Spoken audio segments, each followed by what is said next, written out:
আসসালামু আলাইকুম। সবাই কেমন আছেন? আশা করি সবাই ভালো আছেন। আজ আপনাদের জন্য নিয়ে এসেছি গল্পের নতুন পর্ব। আশা করি গল্পটি আপনাদের ভালো লাগবে। তাহলে চলুন শুরু করা যাক। হঠাৎ করেই বিয়ে করলাম, অথচ কিছুক্ষণ আগে আমি জানতাম না বিয়ে করব। ফোন করে ফ্রেন্ড বলে আর্জেন্ট কথা আছে, তুই জলদি আয়। বেস্ট ফ্রেন্ড বলে কথা, তাই কথা না রেখে পারলাম না। গিয়ে যা শুনি এবং ও যা বলল তা শুনে আমি পুরোই শক। আসলাম কি সমাধান করতে, আর হয়ে গেল কি। হঠাৎ করে যে এত কিছু হয়ে যাবে আমি ভাবতে পারিনি। এরপর যা হলো। আমার নাম মোহাম্মদ অনন্ত চৌধুরী। ফ্যামিলিতে মা, বাবা, আমি আর আমার এক ছোট বোন আছে, যে আমার খুব আদরের। আমার বাবা একজন বিজনেসম্যান, ওনার নাম মোহাম্মদ সৈয়দ চৌধুরী। মায়ের নাম রেবিকা চৌধুরী। আর আমার একমাত্র আদরের ছোট বোনের নাম আনিকা চৌধুরী। আমার ছোট বোন বলে কথা, তাই আমার নামের সাথে মিলিয়ে নাম রাখা হয়েছে। আনিকা এবার ক্লাস 8-এর ছাত্রী। পড়াশোনায় ভালো মেধা আছে ওর। আমি ভার্সিটিতে পড়ি। পড়াশোনায় মোটামুটি ভালো, দেখতে হ্যান্ডসাম, গায়ের রং উজ্জ্বল ফর্সা, উচ্চতা পাসপোর্ট 2 ইঞ্চি হবে। স্বভাব চরিত্র বলতে গেলে আমি আমার মতোই 5 ওয়াক্ত নামাজ পড়ি, কোরআন পড়ি, মাঝে মাঝে সময় পেলে হাদিসের বই পড়ি। কখনো আবার ভার্সিটির ছুটি পেলে হুজুরদের সাথে জামায়াতে যাই। ভার্সিটিতে পড়লেও নিজেকে সবসময় ইসলামের পথে চালনা করার চেষ্টা করি। কলেজ লাইফ থেকে আমার কয়েকজন বন্ধু আছে, তাদের মধ্যে 4 জন ছেলে 1 জন মেয়ে। যেহেতু আমি ইসলামের পথে নিজেকে পরিচালনা করি, তাই আমি প্রথম মেয়েটার সাথে বন্ধুত্ব করতে চাইনি। কিন্তু মেয়েটার ভালো ব্যবহার দেখে না করতে পারলাম না। তবে আমি সবসময় আমার মতো থাকি। মেয়েটার সাথে আমার বন্ধুত্ব অনেকটা বেশি গভীর হয়ে যায়। ওর নাম নিতিকা। আমরা একে অপরের সাথে ভালো মন্দ সব শেয়ার করি, একে অপরের মনের কথা অনায়াসেই বলি। আমাদের 6 বন্ধুর জার্নি কলেজ থেকে ভার্সিটি পর্যন্ত এসেছে। আমরা এখনো সবাই একসাথেই পড়াশোনা করি। বেশ ভালোই দিন যাচ্ছে। পড়াশোনা, তার সাথে বন্ধু বান্ধবের আড্ডা, ছুটির সময় কোথাও ট্যুরে যাওয়া, বেশ ভালোই কাটছিল সবার জীবন। একদিন হঠাৎ নিতিকার ফোন এলো। আমি তখন বাসায় ছিলাম। ফোনটা রিসিভ করে বললাম, আসসালামু আলাইকুম। কিরে, কেমন আছিস? হঠাৎ এই সময় ফোন, কি ব্যাপার?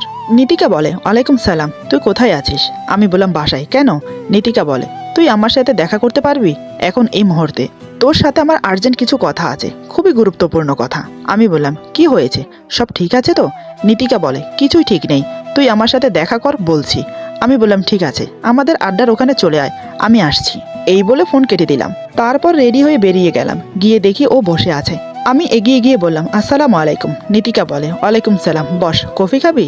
আমি বললাম, মন্দ হয় না। তারপর দুজনের জন্য কফি অর্ডার দিলাম। কফিতে এক চুমুক দিয়ে বললাম, এবার বল কি বলবি, যার জন্য আমাকে এত তাড়াতাড়ি এখানে আনালি? নিতিকা বলে, দোস্ত, তোকে একটা সিরিয়াস কথা বলার জন্য ডেকেছি। আমি বললাম, আমিও সেজন্যই এসেছি। নিতিকা বলে, তাহলে বলি? আমি বললাম, বল। নিতিকা বলে, কথাটা সিরিয়াস ভাবে নিবি, ঠিক আছে? আমি বললাম, হ্যাঁ বল। নিতিকা বলে, দোস্ত, আমাকে বিয়ে করতে পারবি? বুঝতে পারলাম ও আমার সাথে মজা করছে, তাই আমি বললাম, এই তোর সিরিয়াস কথা? নিতিকা বলে, বাবা আমার বিয়ে ঠিক করেছে। আমি বললাম, তো সমস্যা কি, বিয়ে করে নে। নিতিকা বলে, ধুর, ছেলেটাকে চিনি না জানি না, তাকেই বিয়ে করব? আমি বললাম, তো কি হয়েছে, বিয়ের আগে কয়েকদিন ঘোরাফেরা করবি, তাহলে দেখবি চেনা জানা হয়ে যাবে।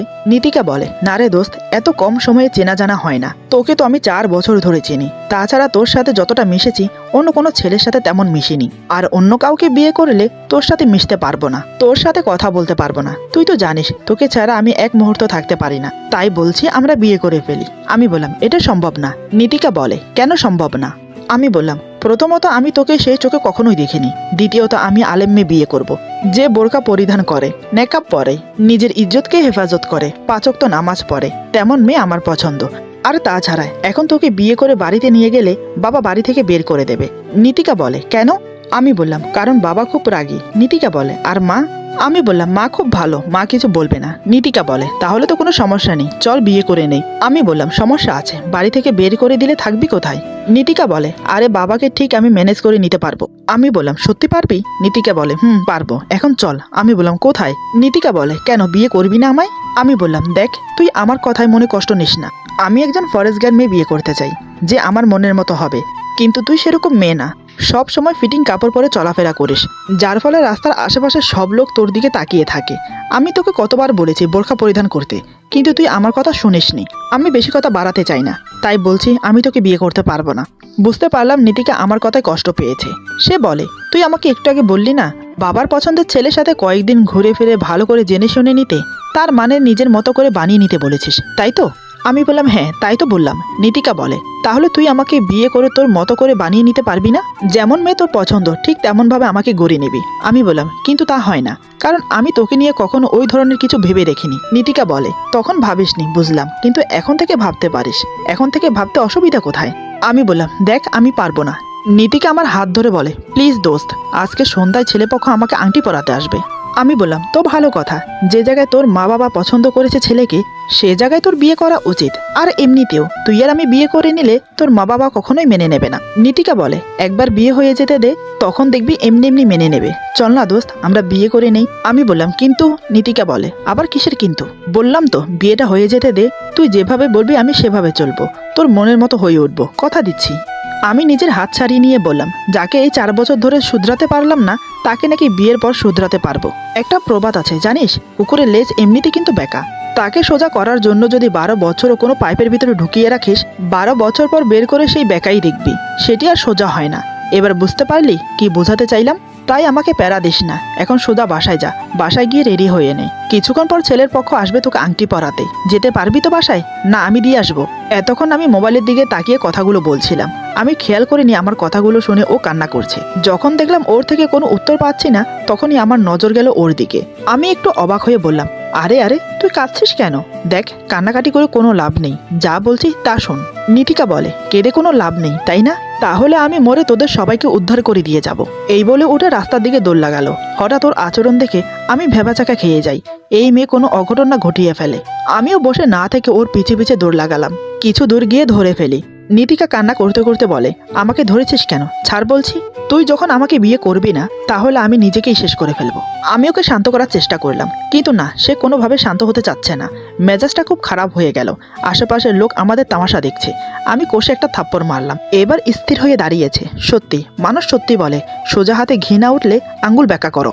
আমি বললাম, কেন পাগলামি করছিস? আত্মহত্যা করা মহাপাপ, সেটা জানিস না? নীতিকা বলে, তো কি করব আমি? তুই আমাকে বিয়ে করবি না। ওইদিকে বাবা অচেনা একটা ছেলের সাথে আমার বিয়ে দিয়ে দেবে, যার সাথে কথা বলবো তো দূর, দেখিও নি কোনোদিন। আমি বললাম, আমি বিয়ে করব না বলে তুই আত্মহত্যা করবি? নীতিকা কিছু বলে না। আমি মেয়েটার দিকে তাকিয়ে রইলাম। নীতিকা ফুপিয়ে ফুপিয়ে কাঁদছে, দেখে মায়া হলো। মনে মনে ভাবছি, এই মেয়েকে যদি বিয়ে না করি তাহলে নিশ্চয়ই কোনো অঘটন ঘটিয়ে ফেলবে, যার দায়ভার আমাকে সারা জীবন বয়ে বেড়াতে হবে। কিন্তু আমি যে আলেম মেয়ে বিয়ে করতে চাই, এমন মেয়ে বিয়ে করতে চাই যে লাজুক টাইপের হবে, এমন একজনকে জীবন সঙ্গিনী হিসেবে পেতে চাই যাকে আমি চিনি না। বিয়ের পর তার সাথে প্রেম করব, তাকে ভালোবাসবো, মহব্বত করব। যেমন আমাদের হযরত রাসূল সাল্লাল্লাহু আলাইহি সাল্লাম হযরত মা আয়েশাকে করতেন। মনে হয় আমার ভাগ্যে নেই, হয়তো সবার ভাগ্যে সবকিছু থাকে না, হয়তো বিধির বিধান এমনই ছিল। কি করব আমি ভেবে পাচ্ছি না। এই মেয়েকে যদি এখন আমি বিয়ে না করি, নিশ্চয়ই বড় ধরনের কোনো অঘটন ঘটিয়ে ফেলবে। 4 বছর বন্ধুত্বে আছি, ও কেমন আমি খুব ভালো করেই জানি। আমি বললাম, ঠিক আছে, আমি তোকে বিয়ে করব, তবে আমার কয়েকটা শর্ত আছে। নীতিকা বলে, আবার কি শর্ত? আমি বললাম, 1 নং শর্ত হলো, আমি তোকে বিয়ে করতে পারবো, বাট স্ত্রীর অধিকার দিতে পারবো না যতক্ষণ পর্যন্ত না আমি তোকে মেনে নিতে পারছি। 2 নং শর্ত হলো, আজ থেকে বোরকা পরিধান করবি। 3 নং, আমি যেমন মেয়ে চাই তেমন মেয়ে যতদিন পর্যন্ত না হতে পারবি ততদিন আমাদের মাঝে কোনো শারীরিক সম্পর্ক হবে না। এই হলো আমার শর্ত। তবে একটা কথা মাথায় রাখবি, বিয়েটা কিন্তু আমার ইচ্ছাই হচ্ছে না, তোর ইচ্ছাই হচ্ছে, তাই কোনো কিছুর জন্য আমাকে দায়ী করতে পারবি না। এখন বল রাজি কিনা? এই কথা শুনে নীতিকা রাজি হয়ে যায়। আমি বললাম, আরেকবার ভেবে দেখ, কারণ আমি বেকার, এখনো ভার্সিটিতে পড়ি, তোকে বিয়ে করে খাওয়াবো কি? নীতিকা বলে, ও নিয়ে চিন্তা করিস না, যে কোনো একটা ব্যবস্থা হয়ে যাবে। প্রয়োজন পড়লে আমি সারাদিনে একবেলা খেয়ে থাকবো। আমি বললাম, চাপা মারিস না, না খেয়ে থাকার অভ্যাস আছে তোর? নীতিকা বলে, না থাকলেও অভ্যাস করে নেব। আমি ওর দিকে তাকিয়ে ভাবছি, এ তো আচ্ছা নাছর বান্দা, এত কিছু বলার পরেও ঘুরে ফিরে আমাকেই বিয়ে করবে। কোনোভাবে মতে চেঞ্জ হচ্ছে না। বুঝতে পেরেছি, এ আজ আটঘাট বেঁধে নেমে এসেছে আমাকে বিয়ে করবে বলে। আমি বললাম, ঠিক আছে চল। নীতিকা বলে, আমরা এখন কোথায় যাব? আমি বললাম, কোথায় আবার, কাজের অফিসে। নীতিকার হাত ধরে চলতে শুরু করি। নীতিকা আমার দিকে তাকিয়ে মনে মনে ভাবছে, আগে বিয়ে হতে দাও, তারপর দেখাচ্ছি মজা। 4 বছর বন্ধুত্ব অবস্থায় থেকেও আমার মনের কথা একটিবারও পড়তে পারলে না। পৃথিবীতে সব ছেলেকে ছেড়ে তোমাকে কেন বিয়ে করতে চাইছি? তবে আমি সবসময় চেষ্টা করব তোমার মনের মতো নিজেকে গড়ে তুলতে। এদিকে আমি ভাবছি, জানি না আজ কপালে কি দুঃখ আছে। হঠাৎ বিয়ে করে বউ নিয়ে গেলে সবাই কি বলবে, কি ভাববে। রাস্তার কাছে এসে রিক্সায় উঠে পড়ি। তারপর আধা ঘন্টা রাস্তা চলার পর কাজের অফিসের সামনে এসে দাঁড়ায়। রিক্সাওয়ালার ভাড়া মিটিয়ে কাজের অফিসে প্রবেশ করার জন্য পা বাড়ালাম। 2 পা এগিয়ে থমকে দাঁড়ালাম। ঋতিকা বলে, কি হলো, দাঁড়ালি যে? আমি বললাম, ওড়নাটা মাফলারের মতো না পেঁচিয়ে দয়া করে মাথায় দে। নীতিকা কিছু না বলে ওড়না মাথায় ও গায়ে জড়িয়ে নেয়। তারপর দুজন কাজের অফিসের ভিতরে প্রবেশ করি। তারপর আধা ঘন্টার মধ্যে বিয়ের কাজ সম্পূর্ণ করে আমরা বাড়ির দিকে রওনা দিলাম। নানান কথা মাথায় ঘোরপাক খাচ্ছে। একসময় বাসায় চলে এলাম। দরজার কাছে এসে দাঁড়িয়ে আছি, কিন্তু কলিং বেল বাজানোর সাহস পাচ্ছি না। তারপরও কলিং বেল প্রেস করলাম। কিছুক্ষণের মধ্যে মা এসে দরজা খুলে দিল। তারপর বলল, কিরে অনন্ত, এত তাড়াতাড়ি চলে আসলি যে, এই মেয়েটাকে? আমি কিছু বলবো তার আগেই নীতিকা বলে, মা আমি আপনার বৌমা, আসলে আমার বাবা আমার বিয়ে ঠিক করে ফেলেছে, তাই আমরা দুজন বিয়ে করে নিয়েছি। আমার মা বলে, অনন্ত বৌমাকে নিয়ে রুমে যা। সত্যি বলতে আমি অবাক, আমার মা একটু রাগারাগি বা চেঁচামেচি করলো না, খুবই আশ্চর্যজনক বিষয়। আমি বললাম, মা বাড়িতে বাবা আছে? মা বলে, না, একটু পরেই ফিরবে। আমি বললাম, বাবা আসলে একটু বুঝিয়ে বলো। মা বলে, তোর বাবাও চাইছিলেন ঘরে বউ আনার জন্য, কিন্তু তিনি বলার আগেই তুই নিয়ে এসেছিস। আমি বললাম, মা নীতিকাকে উদ্দেশ্য করে বলে, তোমার নাম কি মা? নীতিকা বলে, জি আমার নাম নীতিকা। মা বলে, আচ্ছা মা তুমি ওর সাথে ওর রুমে যাও। নীতিকা বলে, ঠিক আছে। মা চলে যাবার পর নীতিকা বলে, মা এত সহজে মেনে নিল? আমি বললাম, আমার মা সরল সহজ মানুষ, আর তার চেয়ে বড় কথা তিনি আমাকে অনেক ভালোবাসেন, তাই আমার কোনো কাজে মা বাধা দেয় না। কিন্তু বাবা রয়্যাল বেঙ্গল টাইগার, আমি তাকে ভয় পাই। একসময় দুজন নিজের রুমে চলে এলাম। আমি বসে আছি আনমনা হয়ে। কিছু সময়ের মধ্যে মানুষের জীবনের চাকা পরিবর্তন হয়, সেটা আজ উপলব্ধি করলাম। আল্লাহ যার জন্য যেমন কলম মেরে রেখেছেন, ঠিক তেমন গতিতেই চলবে মানুষের জীবন। আমাকে চুপচাপ দেখে নীতিকা বলে, কি এত ভাবছিস দোস্ত? আমি বললাম, স্বামীকে কেউ দোস্ত বলে? নীতিকা বলে, ও সরি, স্বামী কি ভাবছো গো? আমি বললাম, না তেমন কিছু না, তুই বস, আমি ফ্রেশ হয়ে আসি। নীতিকা আমার বিছানায় বসে বলে, তোমার বিছানাটা অনেক নরম, ঘুমোতে বেশ আরাম হবে। আমি একটু গম্ভীর হয়ে বললাম, বিছানায় নয়, নিচে ঘুমাবি তুই। নীতিকা বলে, তুমি আমাকে তুই করে বলছো কেন? এখন কিন্তু আমি তোমার দোস্ত না, তোমার স্ত্রী, আর আমি নিচে কেন ঘুমাবো? আমি বললাম, কেন, আমার সত্যের কথা ভুলে গেছো? নীতিকা বলে, ওসব পরে দেখা যাবে, কিন্তু তার আগে বলো তোমার রুমের জিনিসপত্রগুলো এত অগোছালো কেন? আমি বললাম, ব্যাচেলার ছেলেদের রুম এরকমই থাকে। নীতিকা বলে, এই তুমি এখন বিবাহিত। আমি বললাম, আগে তো ব্যাচেলার ছিলাম, তাই না? নীতিকা বলে, সমস্যা নেই, এখন থেকে আমি গুছিয়ে রাখবো। কোনো লাভ নেই, গুছিয়ে রাখলেও ও আবার অগোছালো করে দেবে। বাহির থেকে মা কথাগুলো বলল। নীতিকা বলে, চিন্তা করবেন না মা, আগোছালো করলে ওর খবর আছে। মা বলে, ওর এই অভ্যাসটা তুমি যদি ছাড়াতে পারো মা, দেখো। নীতিকা বলে, ঠিক আছে মা, কিন্তু বিছানায় 4টা বালিশ কেন? মা বলে, 4টা বালিশ 4 দিকে দিয়ে ঘুমায়, যখন যেটা ভালো লাগে সেটা নিয়ে ঘুমাই। এই বলে মা আর দাঁড়ালো না, চলে গেল। নীতিকা বলে, এখন আর একটা বালিশও থাকবে না এখানে। ততক্ষণে আমি ওয়াশরুম থেকে ফ্রেশ হয়ে বেরিয়ে এসেছি। ওর শেষের কথাটা আমি শুনে ফেলেছি। আমি বললাম, বালিশ না থাকলে আমি কি জড়িয়ে ধরে ঘুমাবো? নীতিকা বলে, কি নিয়ে মানে আমাকে জড়িয়ে ঘুমাবে? আমি বললাম, অসম্ভব, আমি তোমাকে কখনো স্পর্শ করিনি, আর তুমি বলছো জড়িয়ে ধরতে? নীতিকা বলে, হ্যাঁ, সমস্যা কোথায়? আমি বললাম, আমার লজ্জা লাগে, আর তাছাড়া আমার কথা শেষ হতে দিল না। নীতিকা বলে, আইসে আমার লজ্জাবতী বর, নিজের বউকে জড়িয়ে ধরবে, সেখানে আবার লজ্জা কোথায়? দাঁড়াও, আমি তোমার লজ্জাকে বিদায় করেছি। এই বলে এসে নীতিকা আমাকে শক্ত করে জড়িয়ে ধরে। আমার দেহের ভিতরে অজানা একটা শিহরণ বয়ে যাচ্ছে। কোনোদিন কোনো মেয়েকে স্পর্শ করিনি, আর নীতিকা আমাকে জড়িয়ে ধরেছে, একটু অস্বস্তি লাগছে, তাই ওকে সরিয়ে দিলাম। নিজেকে স্বাভাবিক করে কঠোর সুরে বললাম, দেখো তুমি কিন্তু তোমার লিমিট ক্রস করছো। তুমি হয়তো আমার দেওয়া শর্তগুলো ভুলে যাচ্ছ। আমাকে তুমি আর 8-10টা ছেলের মতো ভেবো না, আমি তাদের মতন না। দেখো, তোমাকে আমি আগেও বলেছি, এখন আবার বলছি, নিজেকে ঠিক আমার মনের মতো যদি গড়তে পারো, তবে আমি তোমাকে স্ত্রী হিসেবে মেনে নেব। হয়তো তুমি মনে মনে ভাবছো জোর করে আমাকে বিয়ে করতে বাধ্য করতে পেরেছো, হয়তো বা তুমি এই বাড়িতে নিজের জায়গা করে নিতে পেরেছো, কিন্তু আমার মনে জায়গা করে নেওয়াটা এত সোজা না। ভবিষ্যৎ নিয়ে কত স্বপ্ন দেখেছি আমি, আমার একটা ভুলের জন্য সব মাটি হয়ে গেল। ভেবেছিলাম লাইফে কিছু করব, নিজের মতো করে, এমন একটা মেয়েকে বিয়ে করব যে আমার প্রতিটা কথায় লজ্জা পাবে, যে আমার চোখে চোখ রাখতে লজ্জা পাবে, যার কথা বলার সময় মুখে হাসি লেগে থাকবে, যার প্রেমে আমি একটু একটু করে পড়ব। এক নিমেষে সব মাটি করে দিয়েছ। তবে তোমাকে দোষারোপ করে কোনো লাভ নেই, আসলে এটা আমার নিয়তি ছিল। নিয়তির লেখন কেউ খণ্ডাতে পারে না। তাই তোমাকে বলছি, আমার থেকে দূরে থাকাটাই তোমার জন্য বেটার, কারণ কখন মুখ দিয়ে কি বলে ফেলবো যার জন্য তুমি মনে কষ্ট পাবে। হয়তো মেজাজ খারাপ হলে গায়ে হাতও তুলতে পারি, আশা করি এর থেকে বেশি কিছু বলতে হবে না। নীতিকা আমার দিকে তাকিয়ে অঝরে চোখের পানি ছেড়ে দিল। আমি সেটা দেখেও না দেখার ভান করে বারান্দায় চলে গেলাম। মনে মনে ভাবছি, কয়েক ঘন্টা আগেও এই মেয়ে শুধু আমার ফ্রেন্ড ছিল, আর এখন কয়েক ঘন্টার ব্যবধানে সে আমার স্ত্রী হয়ে গেল। সত্যি মানুষের জীবনের পরিবর্তন চোখের পলক পড়তেই হয়ে যায়। কিন্তু আমি এই মেয়েকে নিয়ে কিভাবে সংসার করব? এই যে আমার মনের মতো না। আর তাছাড়া একে নিয়ে তো আমি কোনো দিন কোনো রোমান্টিক মুহূর্ত ভাবিনি, এমনকি ওর প্রতি কোনো দিনও আমার কোনো ফিলিংস কাজ করেনি। আমার মাথা ভোঁ ভোঁ করে ঘুরছে, কিচ্ছু ভাবতে পারছি না। এমন সময় বাবা অফিস থেকে ফিরেছে। বারান্দা থেকে মেন গেট দেখা যায়, গাড়ি বাড়ির ভেতরে প্রবেশ করেছে। সেটা দেখে বুঝতে পারলাম বাবা এসেছে। সত্যি বলতে আমার হাত পা কাঁপা শুরু হয়ে গেছে। কিছুক্ষণ পর মা আসলো ডাকতে। মা বলে, তোর বাবা তোকে ডাকছে। আমি কিছু না বলে বাবার কাছে চলে গেলাম। আমাকে দেখে বাবা বলে, শুনলাম আপনি নাকি বিয়ে করেছেন? আমি ভয়ে ভয়ে বললাম, জি বাবা। বাবা বলে, তো বোমা কোথায়? আমি বললাম, রুমে আছে। বাবা বলে, ডেকে নিয়ে আসো, একটু দেখি। এমন সময় মায়ের সাথে নীতিকা এসে হাজির।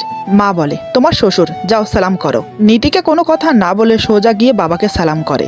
বাবা নীতিকার মাথায় হাত বুলিয়ে বলে, বেঁচে থাকো মা, বেঁচে থাকো। এতদিন পর গাধাটা একটা কাজের মতো কাজ করলো। তারপর নীতিকার মুখ ভালো করে দেখে বলে, তুমি সিরাজের মেয়ে না? নীতিকা বলে, জি আঙ্কেল।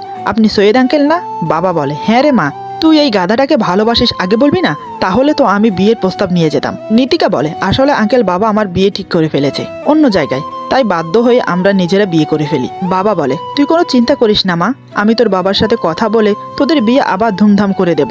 তুই এবার ঘরে যা। নীতিকা বাবার কথা মতো রুমে চলে গেল।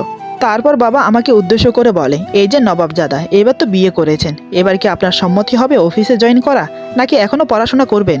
আমার বাবা সবসময় আমার সাথে এমনভাবে কথা বলে, কিন্তু যতই এমনভাবে কথা বলুক না কেন আমাকে বড্ড ভালোবাসে। মনে মনে ভাবছি কোন পথ বেছে নেব, অফিসে জয়েন করা না পড়াশোনা। আমাকে ভাবতে দেখে বাবা বলে, কি হলো, কি এত ভাবছেন আপনি? আমি বললাম, কিছু না বাবা, আমি কাল থেকে অফিসে জয়েন করব। বাবা বলে, যাই হোক, বিয়ে করা তো উপকার বই অপকার হয়নি। ঘরে লক্ষ্মী বউ এলো আর ছেলের মাথায় বুদ্ধি খুলল। এই বলে বাবা রুমে চলে গেল। আমি সোফায় বসে নীতিকার কথা ভাবছি। মেয়েটা কি সত্যি আমাকে ভালোবাসে, নাকি নিজের বাবার পছন্দের ছেলেকে বিয়ে করবে না বলে আমাকে বিয়ে করেছে? কিছুই মাথায় আসছে না, তাই উঠে নিজের রুমে চলে গেলাম। রুমে গিয়ে দেখি পুরো রুমটা সুন্দর করে সাজিয়ে ফিটফাট করে রেখেছে। এত অল্প সময়ে কি সুন্দর করে গুছিয়ে ফেলেছে। আমি বিছানায় হেলান দিয়ে শুয়ে পড়লাম। নীতিকা যত সম্ভব ওয়াশরুমে। কিছুক্ষণ পর নীতিকা ওয়াশরুম থেকে বের হলো। সাথে সাথে আমার চোখ আটকে গেল ওর দিকে। মাত্র গোসল করে বেরিয়েছে, পরনে গাঢ় সবুজ কালারের শাড়ি। একে তো ফর্সা শরীর, সবুজ কালারের শাড়িটা তার শরীরে খুব সুন্দর মানিয়েছে। মাথার চুল থেকে চুয়ে চুয়ে পানি পড়ছে, যার কারণে শাড়ি ব্লাউজ অর্ধেকটা ভিজে গেছে। ওর চেহারায় আলাদা একটা লাবণ্য ফুটে উঠেছে। ব্লাউজটা কিছুটা লুজ, যার কারণে কাঁধ থেকে পড়ে যাচ্ছে। সে সেটাকে বারবার তুলে দিচ্ছে। বুঝতে পারলাম ওর জন্য কিছু কাপড়ের প্রয়োজন। হঠাৎ নীতিকার নজর পড়ল আমার দিকে। আমাকে ওভাবে তাকিয়ে থাকতে দেখে বলে, কি ব্যাপার, অমন করে কি দেখছো? যেভাবে তাকিয়ে আছো মনে হচ্ছে এর আগে কখনো আমাকে দেখোনি। আমি বললাম, কই কিছু না তো, বিকেলের দিকে রেডি হয়ে নিও। নীতিকা বলে, কেন, কোথায় যাব আমরা? আমি বললাম, গেলেই দেখতে পারবে কোথায় যাব। এই বলে অন্যদিকে ফিরে শুয়ে রইলাম। কিছুক্ষণ পর দুপুরের খাবারের জন্য মা ডাকলো। সবাই একসাথে খেতে বসলাম। আমার ছোট বোনটা নানার বাড়িতে গেছে, তাই বাড়িটা খালি খালি লাগছে। আমি বিয়ে করেছি শুনলে ও তো পুরো বাড়ি মাথায় করে নাচবে। একসময় খাওয়া দাওয়া শেষ করে রুমে চলে এলাম। আমি বিছানায় শুয়ে আছি, নীতিকা চেয়ারে বসে আছে। আমি বললাম, বিকেলে তো অনেক টাইম, তুমি বরং কিছুক্ষণ ঘুমিয়ে নাও। নীতিকা বলে, ঠিক আছে, তবে কোথায় ঘুমোবো? আমি বললাম, উপরে সচরাচর কেউ আসে না, তুমি বরং পাশের রুমে গিয়ে শুয়ে থাকো। আমার এই কথা শুনে নীতিকা কিছুটা মনে কষ্ট নিয়েই উঠে চলে গেল। আমি কিছু না ভেবে ঘুমানোর চেষ্টা করলাম। একসময় ঘুমিয়ে পড়লাম। ঘুম ভাঙলো নীতিকার ডাকে। চোখ খুলে দেখি সে আমার জন্য চা নিয়ে এসেছে। নিশ্চয়ই মা বলেছে আমি এই টাইমে চা খাই। চাটা শেষ করে নীতিকাকে নিয়ে শপিং করতে বেরিয়ে গেলাম। ওর জন্য শপিং করে বাসায় ফিরতে ফিরতে রাত 8টা বেজে গেল। আমি এশারে নামাজ পড়ে বিছানায় বসে আছি। নীতিকা মায়ের সাথে গল্প করছে। রাতের খাওয়া দাওয়া শেষ করে রুমে চলে এলাম। এখন ঘুমানোর পালা। নীতিকা দাঁড়িয়ে আছে। আমি বললাম, কি হলো, এভাবে সঙ্গের মতো দাঁড়িয়ে আছো কেন? শুয়ে পড়ো। নীতিকা বলে, কোথায় ঘুমাবো? তুমি তো খাটে ঘুমোতে নিষেধ করেছো। আমি বললাম, তো কি হয়েছে, নিচে ঘুমিয়ে পড়ো বিছানা করে। নীতিকা বলে, আমি কোনোদিনও নিচে ঘুমাইনি, এখন কিভাবে ঘুমাবো? আমি বললাম, অভ্যাস করে নাও। নীতিকা বলে, বলছিলাম কি, তোমার খাটটা তো অনেক বড়, 3জন মানুষ অনায়াসে ঘুমোতে পারে, তাই বলছি যে মাঝখানে বালিশ দিয়ে আমি এই পাশে শুতে পারি না? দেখো, আমি কথা দিচ্ছি কিচ্ছু করব না। আমি বললাম, কিন্তু আমি যদি করে ফেলি? দেখো, এমনি তো আমার নড়াচড়ার অভ্যাস বেশি। নীতিকা বলে, তাতে কোনো সমস্যা নেই, আমি কিছু মনে করব না। আমি বললাম, কিন্তু আমার সমস্যা আছে, হয়তো ঘুমের মধ্যে আমি তোমাকে লাথি মারতে পারি। নীতিকা বলে, কোনো সমস্যা নেই, আমি কাউকে কিছু বলবো না। বুঝতে পারলাম এই মেয়ে এখানেই ঘুমোবে। আমি বললাম, ঠিক আছে, শুয়ে পড়ো। এই কথা শোনার সাথে সাথে সোজা এসে শুয়ে পড়লো মাঝখানে বালিশ দিয়ে। সে যে আমার পাশে ঘুমোতে পেরে কি খুশি সেটা তার মুখ দেখে বোঝা যাচ্ছে। আমি কিছু না বলে অন্যদিকে ফিরে শুয়ে আছি। একসময় ঘুমিয়ে পড়লাম। হঠাৎ মাঝরাতে ঘুম ভেঙে গেল। শরীরের উপরে ভারী কিছুর অনুভব করতে পেরে চোখ খুলে দেখি সর্বনাশ, মাঝখানের বালিশ কোথায় আর আমি কোথায়? অন্ধকারে সেটাও বুঝতে পারছি না। নীতিকা আমাকে শক্ত করে জড়িয়ে ধরেছে। শুধু তাই নয়, আমার পায়ের উপরে পা তুলে দিয়েছে। মেয়েটা ঠিক আমার বুকে মাথা দিয়ে শুয়ে আছে। যত সম্ভব আজ শ্যাম্পু করেছে চুলে, তাই একটা মিষ্টি গন্ধ নাকে এসে লাগছে। মনে মনে চিন্তা করছি ওকে ডাকবো, কিন্তু অজানা এক টানে ডাকতে পারছি না। পাশে থাকা ল্যাম্পলাইট জ্বালিয়ে দিলাম। তার আলোতে নীতিকার মুখ স্পষ্ট হয়ে উঠেছে। মাথার চুলগুলো ওর মুখ ঢেকে দিয়েছে। মেয়েটা নড়ে চড়ে আমাকে আরো শক্ত করে জড়িয়ে ধরে। আমি ধীরে ধীরে ওর মুখের চুলগুলো সরিয়ে দিলাম। আলাদা একটা আকর্ষণ ফুটে উঠেছে ওর মুখে। কয়েক মিনিটের জন্য চোখ সরাতে পারলাম না। নিজেকে স্বাভাবিক করে ওকে জায়গা মতো শুইয়ে দিলাম। বুঝতে দিলাম না রাত্রে ও আমাকে জড়িয়ে ধরেছে। সকালেও ঘুম থেকে উঠে খুবই স্বাভাবিক আচরণ করলাম। কাল রাতে কি হয়েছিল আমি তাকে বুঝতে দিলাম না। ওইদিকে আমার বাবা নীতিকার বাবাকে সব খুলে বলল। সব শুনে নীতিকার বাবা হন্তদন্ত হয়ে আমাদের বাড়িতে এলো। লোকটার মুখের ভাব দেখে বুকের ভেতরটা কেঁপে উঠল। এই না নীতিকাকে মেরে বসে। হঠাৎ তিনি যা করলো নীতিকার সাথে, তার জন্য আমরা কেউ প্রস্তুত ছিলাম না। নীতিকাও অবাক হয়ে গেল। হঠাৎ এমন কিছু হবে আমরা আশা করিনি। এরপর যা হলো, আজকের গল্প এখানে সমাপ্ত। গল্পের বাকি অংশ পেয়ে যাবেন আগামী পর্বে। আশা করি গল্পটি আপনাদের ভালো লাগবে। যদি ভালো লাগে তাহলে লাইক, কমেন্ট এবং সাবস্ক্রাইব করে আমাদের পাশে থাকুন। পাশে থাকা বেল আইকন প্রেস করে দেবেন, তাহলে আমাদের নিত্য নতুন ভিডিও আপনাদের কাছে পৌঁছে যাবে। সবাই ভালো থাকবেন। আল্লাহ হাফেজ।